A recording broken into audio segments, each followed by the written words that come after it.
On a quiet Sunday night, August 15th, 1971, millions of American families were winding down after dinner, settling into their couches, ready to watch another episode of Bonanza. It was a familiar ritual, a comforting rhythm of American life. The glow of the TV, the kids on the floor, the sound of clinking dishes being washed in the kitchen. And then, the screen flickered, the show vanished. A presidential seal appeared. Richard Nixon emerged, stern, tense, unmoving.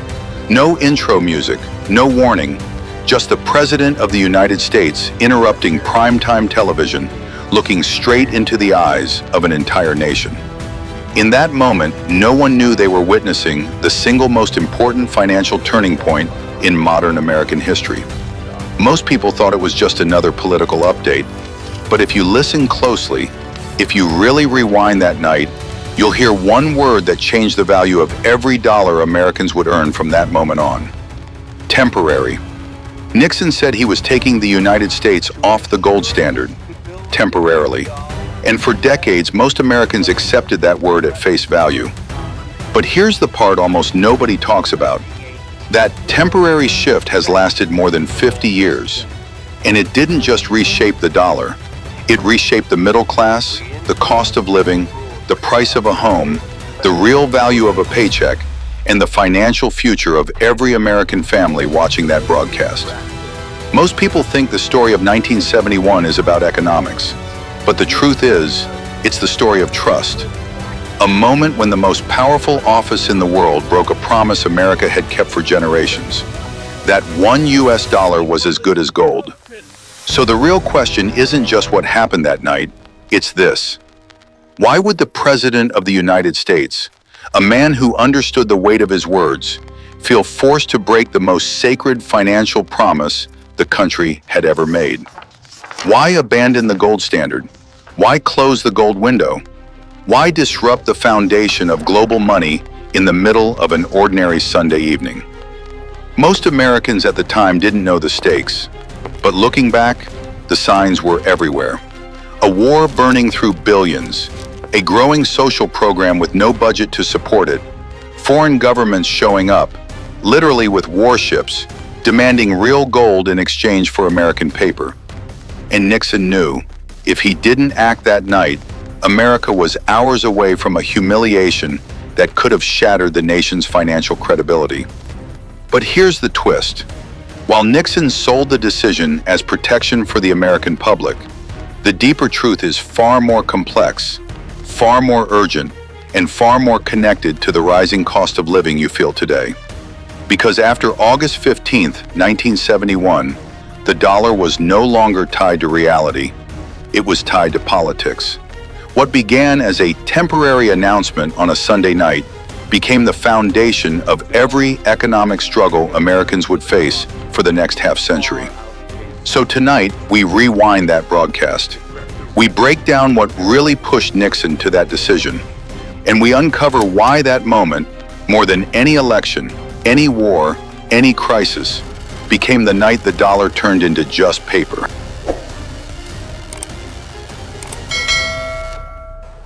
To understand why Nixon's announcement shook the nation, we need to rewind nearly 3 decades, back to 1944, to a small resort town in New Hampshire called Bretton Woods.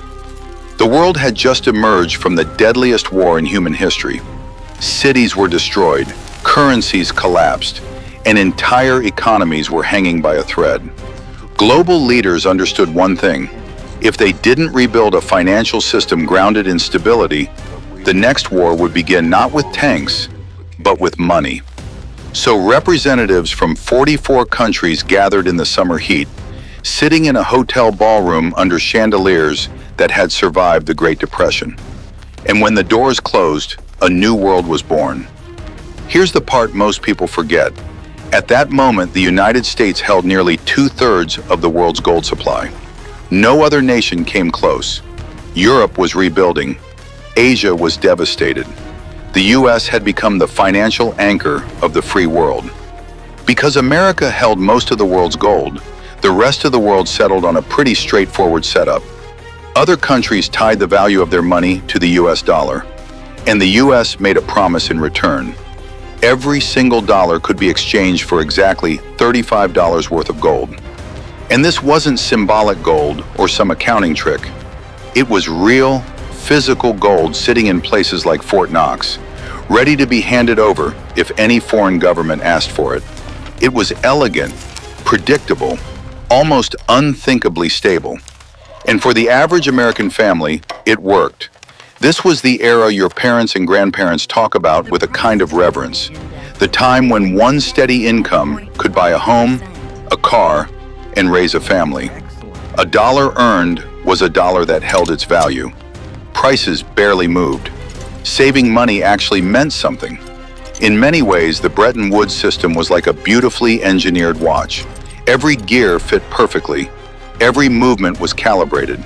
But like any watch, there was one tiny component that, if strained, could break the whole mechanism. And that flaw was this.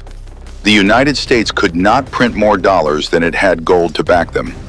It was a golden promise, literally, but it was also a golden handcuff. Because here's what political leaders discovered very quickly. When you want to fund highways, schools, social programs, or wars, gold becomes an uncomfortable constraint. Gold doesn't care about elections. It doesn't bend under political pressure. And it doesn't expand just because a government wants to spend more. The US had given the world stability, but at the cost of limiting its own freedom. This is where the tension quietly began. The same system that made American life so stable also prevented politicians from spending beyond their means. And if history has shown us anything, it's that governments rarely choose restraint when they can choose expansion. Through the 1950s and early 1960s, cracks slowly appeared. The world kept asking America for more dollars as global trade expanded. But behind the curtain, the gold required to support those dollars wasn't growing at the same pace. Imagine running a household where every dollar you spend must be matched by a dollar in savings. It works until life gets complicated. One big medical bill, one job loss, one unexpected crisis, and suddenly the math no longer adds up. That's exactly where the United States found itself. By the late 1960s, the gap between dollars in circulation and gold in the vaults had grown too large to ignore. And this wasn't just theory, other nations saw it. They knew the US was printing more dollars than it could redeem. Suspicion spread, confidence slipped, and leaders abroad began to wonder, is the American promise still real? This growing tension set the trap Nixon would eventually walk into. Because once foreign nations started asking for gold instead of dollars, the clock began ticking. And in the next section, we'll see exactly who triggered the crisis and why their move pushed America to the edge of a financial reckoning.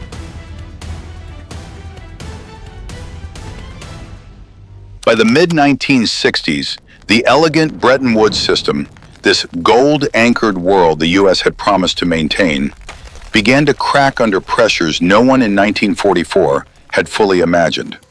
The problem wasn't one single event. It was two storms hitting at the same time, both created by America itself.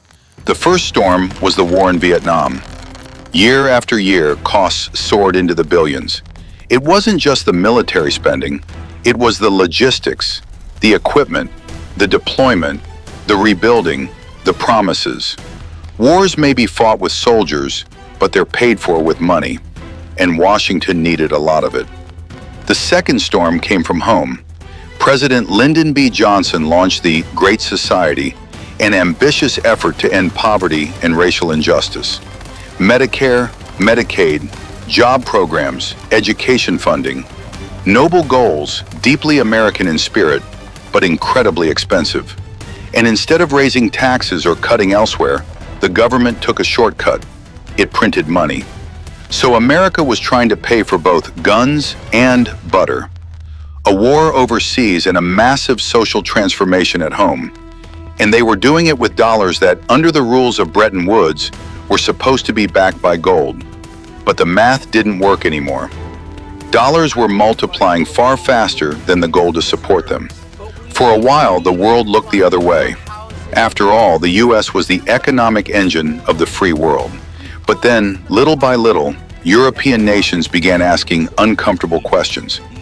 How many dollars are out there? How much gold is left? If every country tried to redeem their dollars at once, could America actually pay? And this is where the story takes a dramatic turn.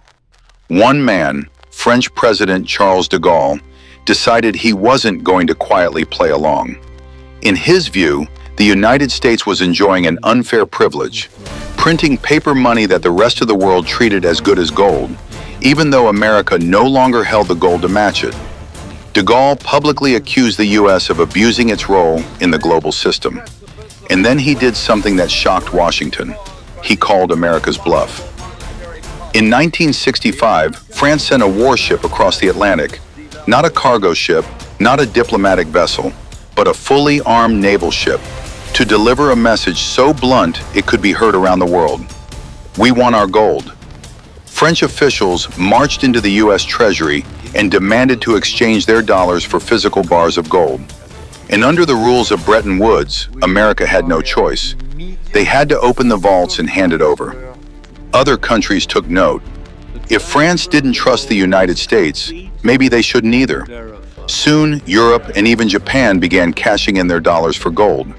And as the requests multiplied, the once legendary vaults of Fort Knox began to drain. Slowly at first, then alarmingly fast. This wasn't just a bookkeeping problem. This was an existential threat. If too many nations asked for gold at once, America would run out. And if America ran out, the entire post-war financial system would collapse. The US would face a humiliating, undeniable default in front of the entire world. Imagine being in the Oval Office, watching pallets of gold leave the country while more redemption requests poured in. Every bar that shipped out wasn't just wealth leaving American soil, it was trust, credibility, and global influence slipping away. By the end of the decade, the crisis was unavoidable. The gold drain had become a ticking time bomb, and every foreign leader who asked for redemption made the clock tick a little louder. And this mounting pressure, this fear that the world was closing in, set the stage for what Nixon would decide behind closed doors at Camp David. Because when you're the leader of a nation running out of its most precious asset, you're forced into choices you never thought you'd make. In the next section, we step into that closed-door weekend and watch how a handful of men, cut off from the outside world, made a decision that would change global money forever. As the gold drain accelerated, the pressure on the Nixon administration reached a breaking point. Foreign governments were lining up with their redemption requests. Headlines overseas questioned America's financial honesty. And inside the White House, the fear wasn't just economic collapse. It was global humiliation. If the US ran out of gold, the entire world would see it. And once confidence breaks, a superpower loses more than money. It loses authority. That's the backdrop behind one of the most secretive weekends in modern economic history. On Friday, August 13, 1971, President Nixon quietly gathered his top economic advisors and flew them to Camp David, a secluded presidential retreat hidden in the woods of Maryland. The guest list wasn't public. There were no press briefings, no transcripts, no leaks. Among those present was a tall, soft-spoken Treasury official named Paul Volcker, a man who would later become famous for breaking the back of inflation in the 1980s. The moment they arrived, communication with the outside world was cut off. No phone calls, no reporters, no advisors slipping notes under doors. It was as if the United States had gone into a miniature wartime bunker, except the enemy wasn't a foreign army. The enemy was the math that no longer worked. Inside those cabins, a mood hung in the air that many of the men later described as heavier than any military briefing.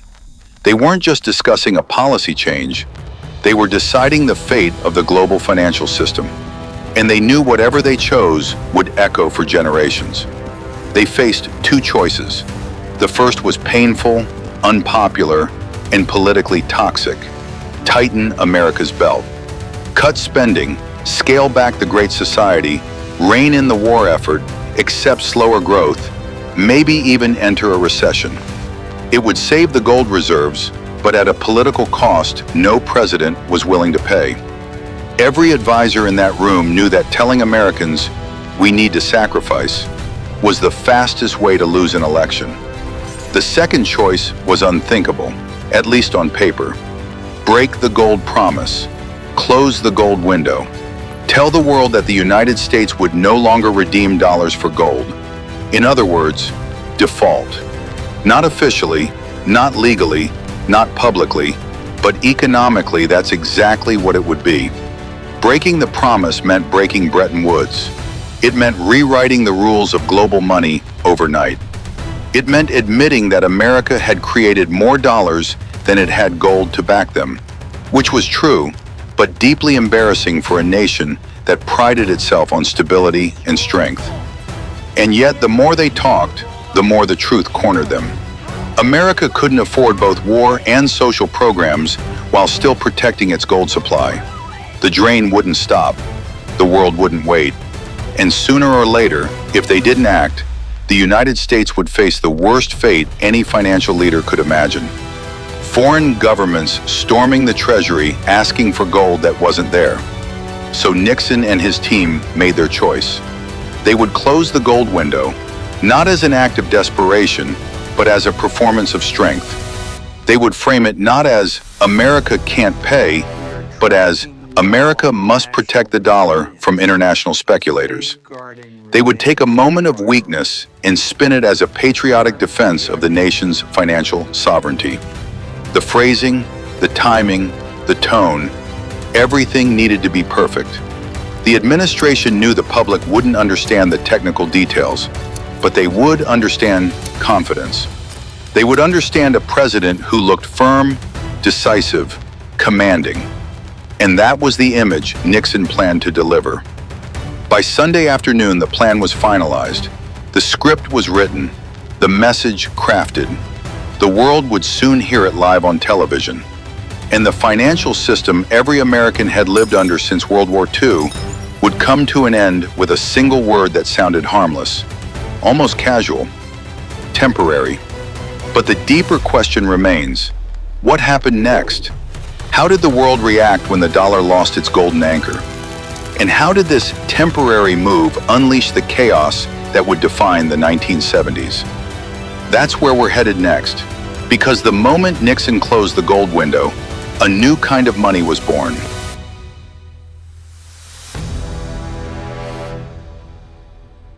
When Nixon delivered his Sunday night announcement, most Americans didn't fully grasp what had happened. The speech was short, confident, and wrapped in patriotic language. He spoke about protecting the dollar, about international speculators, about keeping America strong, but he never said the one phrase that truly described his decision. The dollar is no longer tied to gold. And once that link was severed, something fundamental changed. Quietly, instantly, and permanently. For the first time in modern American history, the US dollar became what economists call fiat money. It wasn't backed by anything physical anymore. No gold bars in a vault. No metal that governments couldn't print. The dollar's value depended entirely on trust. Trust that the government would behave responsibly. Trust that the Federal Reserve would manage inflation. Trust that people would continue accepting those green bills as money. At first, life looked the same. People went to work, cash registers rang, gas stations opened at dawn. But beneath the surface, the shock wave was already forming. And by the mid-1970s, it hit full force. Prices began to rise, slowly at first, then at a pace America hadn't seen in generations. Groceries crept up, rent crept up, heating oil crept up.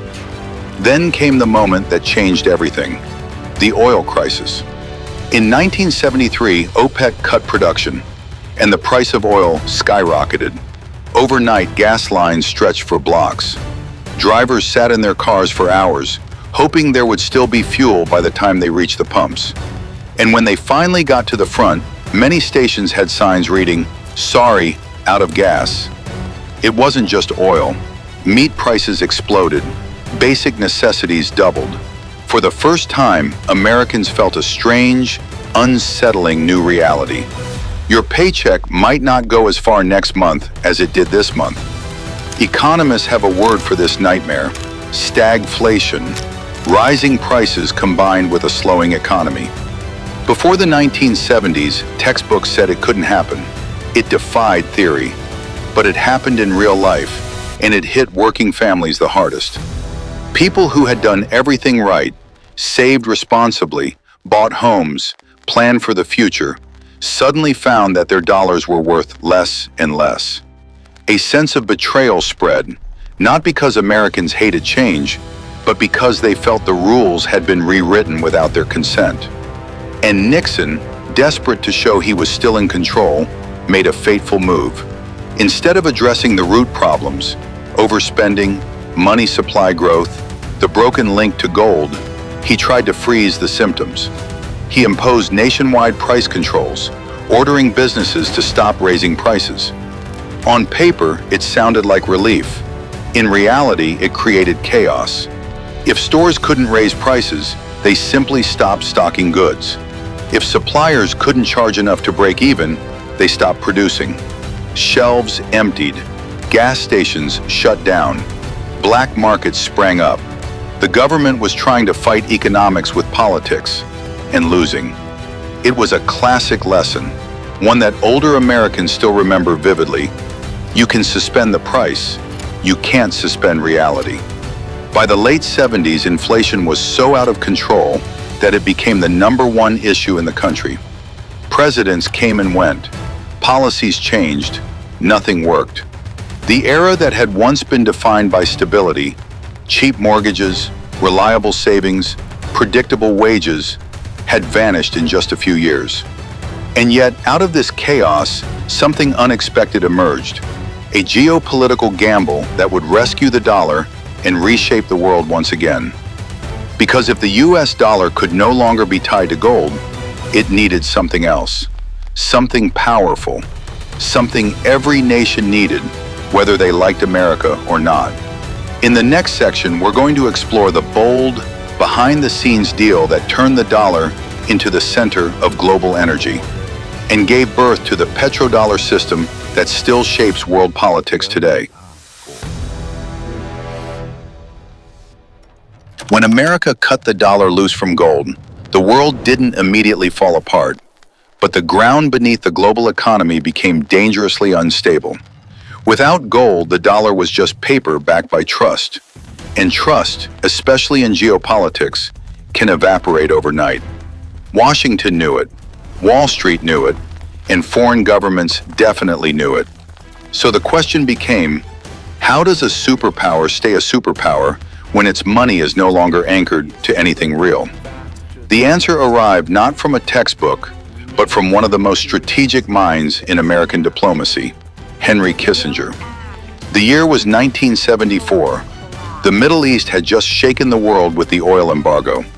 Gas lines in the US stretched around city blocks. Inflation was raging. And America realized something it had overlooked for decades.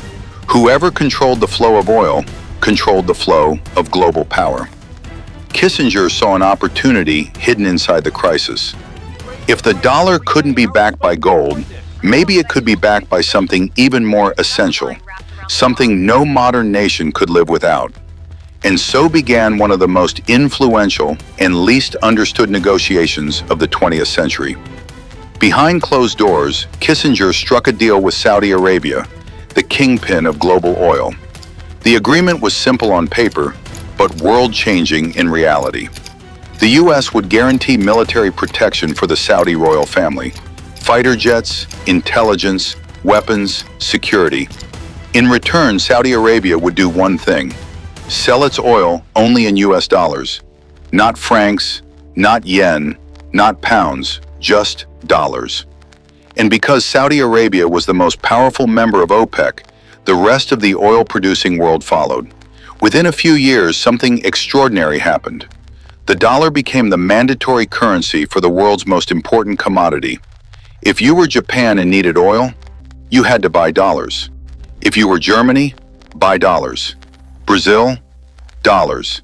India, South Korea, Mexico, South Africa, the list never ended. Oil is the lifeblood of every modern economy. Factories need it, airlines run on it, shipping depends on it, nations go to war over it, and now everyone had to hold dollars to survive. With one strategic deal, America had replaced the gold standard with an oil standard, backed not by metal, but by global demand and the unmatched reach of the U.S. military. This was the birth of the petrodollar system, and it changed everything. Because if the world must hold dollars, the United States can print dollars. And if the world must buy U.S. Treasury bonds to store those dollars, the United States can run deficits. Endless deficits. For 50 years, America has been able to export inflation, borrow cheaply, and maintain economic dominance.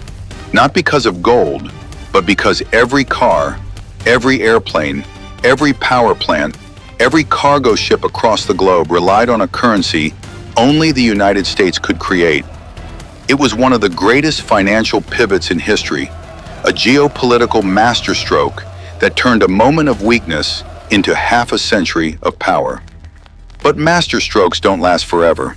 The world is changing again. BRICS nations are accumulating gold. New alliances are forming, and cracks are beginning to show in the very system that held the dollar aloft for generations. And that brings us to the final question. One more Americans are asking today than at any point since 1971. If the petrodollar begins to fall, what happens to the American middle class? That's exactly where we're headed next. When you step back and look at everything that unfolded after Nixon closed the gold window, it's easy to think of it as just another chapter in economic history, something buried in textbooks or archived newspaper clippings. But the truth is far more personal, because the consequences of that Sunday night in 1971 didn't stay in Washington. They didn't stay in the gold vaults or the halls of the Federal Reserve. They made their way into American kitchens, American paychecks, American mortgages. They showed up in the cost of groceries your parents used to buy for a family of 6, and the cost of groceries you buy today for a family of 3. And nothing captures this better than a single chart. If you search for WTF Happened in 1971, you'll see a graph that's become almost iconic. A clean, simple line chart that tells the story most history books leave out. On one side, you see productivity, the measure of how much value American workers create. On the other, wages, the measure of how much those workers actually take home. For decades before 1971, the two lines moved together like synchronized dancers. When productivity went up, wages went up. When Americans built more, innovated more, achieved more, they were rewarded with a higher standard of living. It was the American dream expressed in numbers. Then comes the moment where the lines split, and they never reunite. After 1971, productivity keeps climbing. Americans become more efficient, more educated, more technologically capable. But wages? They flatten. They stall. They drift sideways while the cost of living moves up like a staircase no one can step fast enough to climb. And that divergence, that quiet, invisible separation, is the real legacy of the Nixon shock. It's the reason your parents could buy a home on one income, and why you might need 2 jobs just to stay afloat. It's why a single worker in the 1960s could support a family of 5, while today, even families with dual incomes feel squeezed. It's why wealth concentrated at the top, why inequality surged, why debt exploded, why people who work hard, save hard, and plan carefully still feel like they're running uphill. The dollar didn't just become fiat money in 1971. It became detached from the life of the average American. And as the petrodollar system kept the dollar dominant worldwide, something else happened at home. The benefits of that dominance didn't reach ordinary families the way they once did. The system worked brilliantly, but not for everyone. And today, that system is showing cracks.